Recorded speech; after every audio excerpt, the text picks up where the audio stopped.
Hi friends, welcome back to my channel. ನಾನಂತೂ ತುಂಬ ಚೆನ್ನಾಗಿದ್ದೀನಿ, ನೀವು ಚೆನ್ನಾಗಿದ್ದೀರಾ ಅಂತ ಭಾವಿಸ್ತಾ ಇವತ್ತಿನ ಬ್ಲಾಗ್ನ ಶುರು ಮಾಡ್ತಾಯಿದ್ದೀನಿ. ಇವತ್ತು ನೋಡಿ ಟೌನಿಗೆ ಹೋಗ್ತಾ ಇದ್ದೀನಿ. ಬಿಸಿಲು ನೋಡಿ ಫ್ರೆಂಡ್ಸ್, ಎಷ್ಟು ಒಂದಿದೆ ಬಿಸಿಲು ಅಂತ ನಿಂತ್ಕೊಂಡು ಹೋಗ್ತಾ ಇದ್ದೀನಿ. ಗಾಡಿ ಆಟೋದಲ್ಲಿ ಹೋಗೋಣ ಅಂತ ಇವತ್ತೊಂದು ಒಳ್ಳೆ ಕೆಲಸಕ್ಕೆ ಹೋಗ್ತಾ ಇದ್ದೀನಿ ಫ್ರೆಂಡ್ಸ್. ನೋಡೋಣ, ಆದರೆ ನಿಮ್ಮ ಹತ್ರನೂ ಶೇರ್ ಮಾಡ್ಕೊತೀನಿ, ಓಕೆನಾ? ಅಲ್ಲಿ ಹೋಗಿ ಬಂದ ಮೇಲೆ ಸಿಗ್ತೀನಿ ಫ್ರೆಂಡ್ಸ್, ಓಕೆನಾ? ಬಾಯ್ ಬಾಯ್.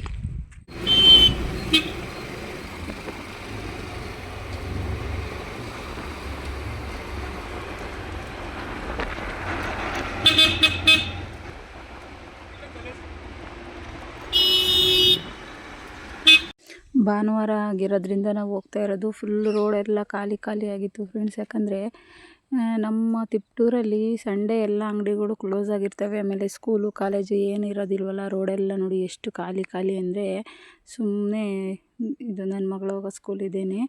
ಸುಮ್ಮನೆ ಖಾಲಿ ಖಾಲಿ ಹೊಡಿತಾ ಇತ್ತು. ಈ ಮಾಮೂಲಿ ಪಾನಿಪುರಿರು ಗೋಲ್ಗಪ್ಪದವರು ಅವ್ರು ಮಾತ್ರ ಇದ್ದರು. ನಾವು ಟೌನ್ ಒಳಗೆ ಹೋಗಿದ್ದೆ. ಫಸ್ಟು ನೋಡಿ ಹಿಂಗೆ ರೋಡ್ ಸೈಡ್ ಫುಟ್ಪಾತಲ್ಲಿ ಮಾರ್ತಾ ಇರ್ತಾರಲ್ಲ, ಇವ್ರ ಹತ್ರ ನನ್ನ ಮಕ್ಕಳಿಗೆ ಸ್ವಲ್ಪ ಪ್ಯಾಂಟೀಸ್ಗಳು, ಆಮೇಲೆ ನನ್ನ ಮಗಳಿಗೆ ಒಂದೆರಡು ಪೆಟಿಕೋಟು ಎಲ್ಲ ತೊಗೋಬೇಕಿತ್ತು. ಅದೇ ಅಂಗಡಿಗಳಿಗೆ ಹೋದರೆ ಫ್ರೆಂಡ್ಸ್ ತುಂಬ ರೇಟ್ ಹೇಳ್ತಾರೆ.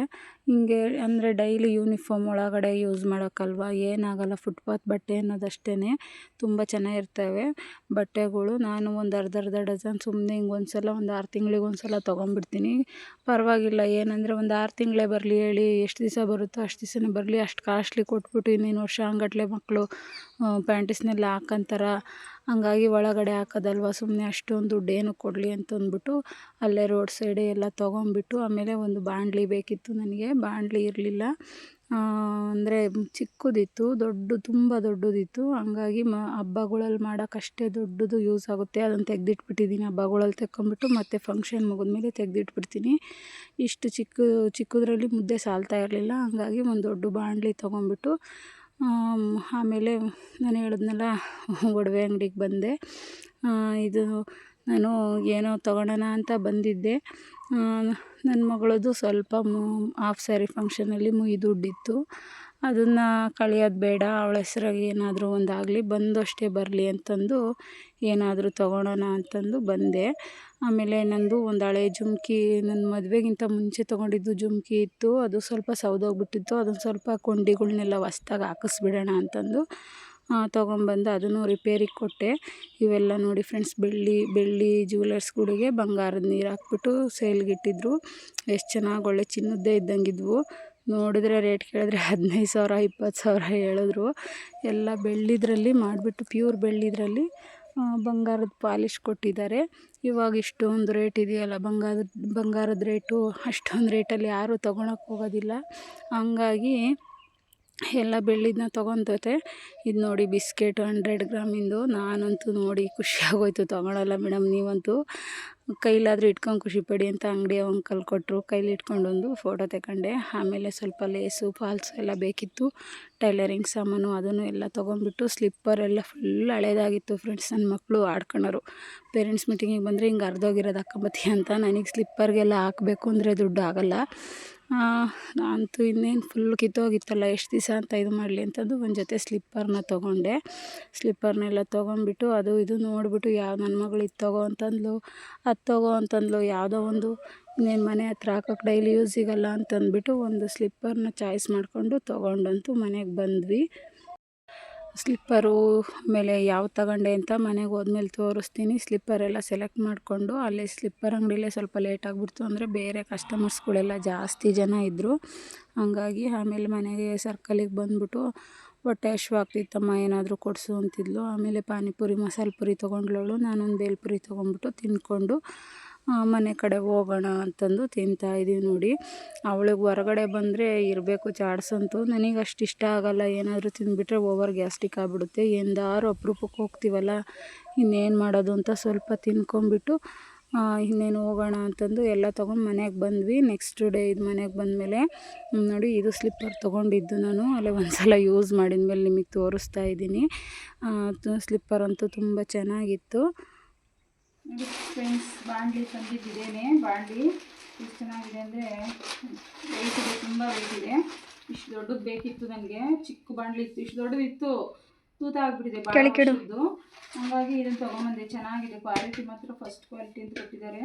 ಪಳನೂ ಅಷ್ಟೇ ತುಂಬ ಮಂದ ಇದೆ, ವೆಯ್ಟ್ ಇದೆ. ಒಂದು 800 ಗ್ರಾಮ್ ಅಷ್ಟು. ಎಷ್ಟು ತೂಕ ಹಾಕಿದ್ರು ನನಗೆ ಕ್ಲೀನಾಗಿ ಗೊತ್ತಾಗಲಿಲ್ಲ. 604 ನೋಡಿ.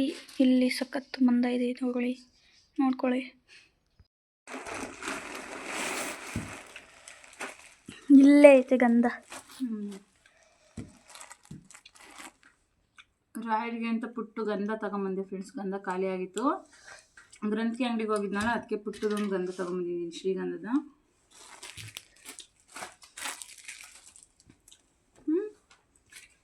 ಪಾಪ ಅವನು ಚಡ್ಡಿಗಳು ತಕ್ಕಳೆ ಎಲ್ಲವೇ ನೋಡು. ತೋರಿಸ್ತೀಯಾ ನೋಡಿ ಫ್ರೆಂಡ್ಸ್, ಒಂದು 3 ಪೆಟಿಕೋಟ್ಗಳು ಚೂಡಿದಾರ್ದು ತಗೊಂಬಂದೆ.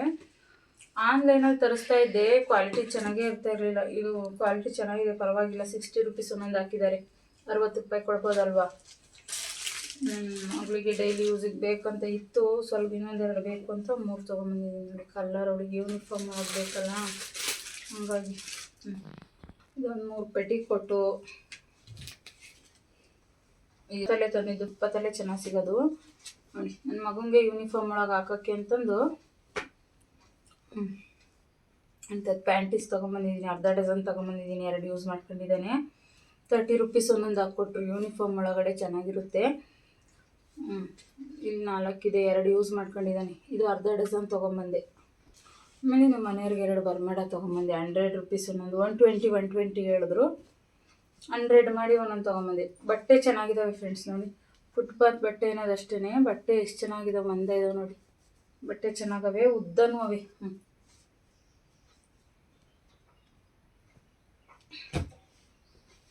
ಅದೇ ಅಂಗಡಿಲಿ ತಗೊಳಕ್ಕೆ ಹೋದರೆ 250, 300 ಹಿಂಗೆ ಹೇಳ್ತಾರೆ. ಇದೆಲ್ಲ ಸೇರಿ ಬರೀ 530 ಅಷ್ಟೇ ಆಗಿದ್ದು.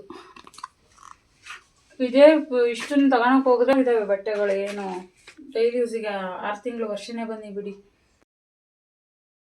ನೆಕ್ಸ್ಟ್ ಡೇ ಇದು ನನ್ನ ಮಗನ ಸ್ಕೂಲಲ್ಲಿ ಪೇರೆಂಟ್ಸ್ ಮೀಟಿಂಗ್ ಇತ್ತು ಅಂತಂದು ಪೇರೆಂಟ್ಸ್ ಮೀಟಿಂಗಿಗೆ ಹೋಗ್ತಾ ಇದ್ದೀನಿ. ಒಬ್ಬಳೇ ರೆಡಿ ಆಗಿಬಿಟ್ಟು ಹೋಗ್ತಾ ಇದ್ದೀನಿ. ಒಂದು ಸ್ವಲ್ಪ ದೂರ ಬಂದರೆ ನನ್ನ ಮಗಳು ಸಂಜೆ ಟೈಮ್ ಇರ್ತಾರೆ, ಅವಳು ಕ್ಲಾಸಿಂದ ಬಂದರೆ ಸರಿ ಆಗುತ್ತೆ. ಹೊಸ ಸ್ಲಿಪ್ಪರ್ ಹಾಕ್ಕೊಂಡು ಹೋಗ್ತಾ ಇದ್ದೀನಿ. ನೋಡಿ ಫ್ರೆಂಡ್ಸ್, ಚೆನ್ನಾಗಿದ್ದು ಸ್ಲಿಪ್ಪರ್, ಕಂಫರ್ಟ್ ಅನ್ಸವು. ಏನು ಚುಚ್ಚೋದು ಒತ್ತೋದು ಏನು ಆಗ್ತಿರಲಿಲ್ಲ. VKC ವಾಕ್ಮೆಟಲ್ಲಿ ತೊಗೊಂಡಿದ್ದು.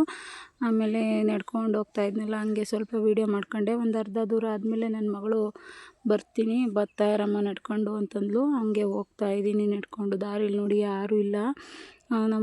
ನಮ್ಮ ರೋಡಲ್ಲಿ ನಮ್ಮ ಮನೆ ಹತ್ರ ನವಿಲುಗಳು ಅಂದರೆ ತುಂಬ ಇದ್ದಾವೆ. ನವಿಲು ನಾವು ಇರೋ ಕಡೆ ಎಷ್ಟು ಗೊತ್ತಾ, ಮನೆ ಮುಂದೆ ಎಲ್ಲ ಓಡಾಡ್ತಾವೆ ನೋಡಿ. ಅಲ್ಲಿ ಎಷ್ಟು ಚೆನ್ನಾಗಿದ್ದಾವೆ ನವಿಲುಗಳು ಅಂತಂದರೆ, ಹೆಣ್ಣು ನವಿಲುಗಳವು. ಆಮೇಲೆ ಪೇರೆಂಟ್ಸ್ ಮೀಟಿಂಗ್ ಎಲ್ಲ ಮುಗಿಸ್ಕೊಂಡು ನನ್ನ ಮಗಳು ಇದೊಂದು ಸೋಪ್ ಬೇಕು ಅಂದ್ಲು. ಮೆಡಿಕಲ್ ಶಾಪಲ್ಲಿ ಇದೊಂದು ಸೋಪ್ ತೊಗೊಂಡ್ಬಿಟ್ಟು, ಆಮೇಲೆ ಸೋಪಿದು ನಮ್ಮ ತಂಗಿ ಪಾಪುಗೆ ಹಚ್ಬೇಕಿತ್ತು, ತೊಗೊಂಬ ಅಂತ ಹೇಳಿದ್ಲು. ತೊಗೊಂಬಂದೆ. ನೋಡಿ ಎಷ್ಟು ಚೆನ್ನಾಗಿ ಪ್ಯಾಕಿಂಗ್ ಇದೆ. ಅದು ಇಡೋದಕ್ಕೂ ಒಂದು ಇದನ್ನು ಕೊಟ್ಟಿದ್ದಾರೆ ಕೆಳಗಡೆ, ಸ್ಟ್ಯಾಂಡ್ ಟೈಪ್. ಅದನ್ನೆಲ್ಲ ಓಪನ್ ಮಾಡಿ ನನ್ನ ಮಗಳು ವೀಡಿಯೋ ಮಾಡ್ಕೊತಾ ಇದ್ಲು. ಆಮೇಲೆ ಇನ್ನೇನು ಮಾಡೋದು ಅಂತಂದು ತೆಗ್ದಿಡೋ ಫಸ್ಟು ಅಂತೇಳಿ ತೆಗೆದಿಟ್ಬಿಟ್ಟು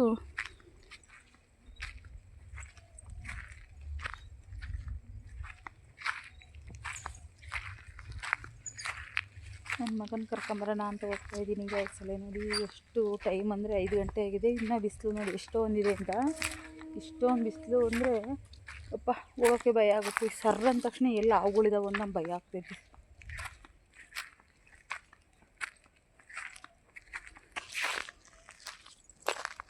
ನೋಡಿ ನಿಮಿಷ ಇರಿ.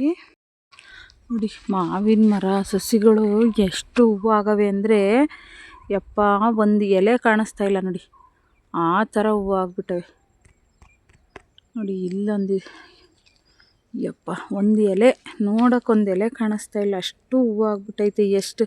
ಇದರಲ್ಲಿ ಎಷ್ಟಿರುತ್ತೋ ಎಷ್ಟು ಸುರಿದೋಗುತ್ತೋ ಗೊತ್ತಿಲ್ಲ ನೋಡಿ. ಯಪ್ಪ, ಎಲ್ಲ ಮರಗಳು ಆಗಿದೆ ಫ್ರೆಂಡ್ಸ್. ಈ ಸಲ ಮಾವಿನಕಾಯಿ ಎಷ್ಟು ಬಿಡುತ್ತೋ ಗೊತ್ತಿಲ್ಲ. ಮನೆ ಹಿಂದೆ ಫುಲ್ಲು ಒಂದು 10 ಸಸಿ ಇದೆ. ಎಲ್ಲ ಮರಗಳು ನೋಡಿ, ನೋಡೋಕ್ಕೆ ಒಂದು ಖುಷಿ ಆಗುತ್ತೆ. ಅಷ್ಟು ಹೂವು ಕಳಕಳ ಅಂತ ಇದೆ. ಇನ್ನು ಇಬ್ನಿ ಬೀಳುತ್ತಲ್ಲ, ಅದಕ್ಕೆಲ್ಲ ಬಿದ್ದೋಗುತ್ತೆ. ಔಷಧಿ ಹೊಡಿಬೇಕು ಅಂತಿದ್ದಾರೆ. ನಮಗೆ ಗೊತ್ತಿಲ್ಲ, ಇದು ಯಾರಿಗಾದ್ರೂ ಹೇಳಿ ಹೊಡಿಸ್ಬೇಕು ಫ್ರೆಂಡ್ಸ್. ಈ ವರ್ಷನೇ ಇಷ್ಟೊಂದು ಫಸಲು ಹೂವು ಆಗಿದೆ. ಅದೆಷ್ಟು ಬಿಡುತ್ತೋ ಎಷ್ಟು ಉದುರೋಗುತ್ತೋ ಗೊತ್ತಿಲ್ಲ. ಮಾತ್ರ ಅಲ್ಲೊಂದು ಮರ ಇದೆ ನೋಡಿ, ಅಲ್ಲಿ ದೂರದಲ್ಲಿ ಕಾಣಿಸ್ತಾ ಇದೆಯಾ, ಅದು ಮಲ್ಗು ಮಾವಿನ ಮರ. ಅದು ಅಷ್ಟು ಹೂವಾಗಿರೋದೇ, ಒಂದು ಎಲೆನೂ ಕಾಣಿಸ್ತಿಲ್ಲ ನೋಡಿ ಅದರಲ್ಲಿ. ಇಷ್ಟೊಂದಿದ್ದಾವೆ. ಇಷ್ಟೊಂದು ಬಿಟ್ಟರೆ ಎಷ್ಟು ಚೆನ್ನಾಗಿರ್ತಾವೆ ಗೊತ್ತಾ, ಸೂಪರ್. ಬನ್ನಿ ನನ್ನ ಮಗನ ಕರ್ಕೊಂಡು ಬರೋಣ, ಹೋಗ್ಬಿಟ್ಟು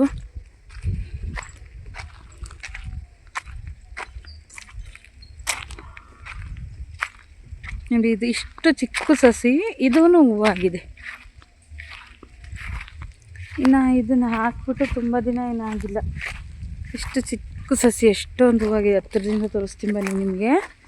ನೋಡಿ, ಇದೇನು ಗೊತ್ತಾ, ಕೊಂಬೆಗೊಂದೊಂದು ಹೂವಾಗ್ಬಿಟ್ಟೈತೆ ಅಷ್ಟು ಚೆನ್ನಾಗಿ.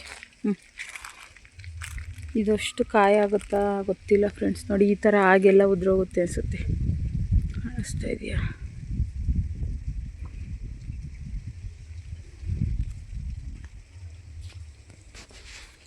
ಚಿಗುರ್ತಾ ಇದೆ. ವಸಂತ ಮಾಸ ಅಂತಾರಲ್ಲ, ಇದಕ್ಕೆ ನನಗೆ ಗೊತ್ತಿಲ್ಲ ಫ್ರೆಂಡ್ಸ್. ನನಗೆ ಇದು ಎಷ್ಟಿದೆ ಅಂದರೆ ಫುಲ್ಲು ಚಿಕ್ಕ ಗಿಡ. ಇದರಿಂದ ತೋರಿಸ್ತೀನಿ ನೋಡಿ, ಫುಲ್ಲು ಚಿಕ್ಕ ಗಿಡ. ಇದೆರಡು ಒಂದೇ ಸಲ ಹಾಕಿದ್ದು ಸಸಿ. ಅದ್ರ ಪಕ್ಕ ಒಂದು ತೆಂಗಿನ ಸಸಿ ಒಂದಿದೆ. ಇಷ್ಟು ಚಿಕ್ಕ ಗಿಡ ಎಷ್ಟೊಂದು ಹೂವಾಗಿದೆ. ಇದರಲ್ಲಿ ಎಷ್ಟು ಕಾಯಿ ಬಿಡುತ್ತೋ ಗೊತ್ತಿಲ್ಲ. ನೋಡಿ, ಎಲ್ಲ ಮರಗಳು ಆಗಿದೆ ಫ್ರೆಂಡ್ಸ್. ಹೂವು ನೋಡೋಕ್ಕೊಂಥರ ಚೆನ್ನಾಗಿ ಕಾಣಿಸ್ತಾ ಇದ್ದಾವೆ. ಹೂವು ಎಷ್ಟು ಮಾವಿನ ಹಣ್ಣು ಬಿಡ್ತಾವೋ ಬಿಡೋದಿಲ್ವ, ಎಷ್ಟು ಉದುರೋಗುತ್ತೋ ಗೊತ್ತಿಲ್ಲ. ಅಯ್ಯಪ್ಪ, ಬನ್ನಿ ಆಮೇಲೆ ಪಾಪುನ ಕರ್ಕೊಂಡ್ಬಂದು ಆದಮೇಲೆ ನಿಮಗೆ ಸಿಗ್ತೀನಿ, ಸರಿನಾ?